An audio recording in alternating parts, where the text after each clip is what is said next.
Hello guys, നമുക്കിന്ന് sticky note കൊണ്ട് flower ഉണ്ടാക്കി നോക്കിയാലോ. ഇത് തന്നെ ഒരു സ്റ്റിക്കി നോട്ട് എടുത്ത് അത് രണ്ടായിട്ട് മടക്കിയിട്ട് കട്ട് ചെയ്തു. എന്നിട്ട് ഇതുപോലെ ഫോൾഡ് ചെയ്തെടുത്തു. എന്നിട്ട് ഒന്നും കൂടെ മടക്കുന്നു.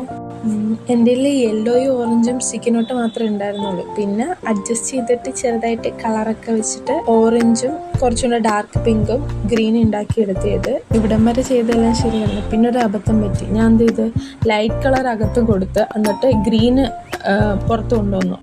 പിന്നെ അകത്ത് ഗ്രീനും ഡാർക്ക് പിങ്കും വരുന്ന രീതിയിൽ ചെയ്തെടുത്തു. എന്നിട്ട് അതുപോലത്തെ 4 ഉണ്ടാക്കി. പിന്നെ ഓരോ സൈഡിലും 2 വരുന്ന രീതിയിൽ അറേഞ്ച് ചെയ്തെടുത്തു. പിന്നെ അത് അൺഫോൾഡ് ചെയ്തു.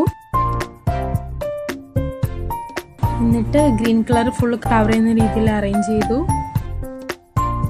അപ്പോഴത്തേക്കും നമ്മുടെ ഫ്ലവർ സെറ്റ് ആയിട്ടുണ്ട്. അപ്പോൾ നിങ്ങൾക്ക് ഈ വീഡിയോ ഇഷ്ടപ്പെട്ടു കഴിഞ്ഞാൽ ലൈക്ക് ചെയ്യുക, സബ്സ്ക്രൈബ് ചെയ്യുക, പിന്നെ ട്രൈ ചെയ്യാൻ മറക്കില്ലേ.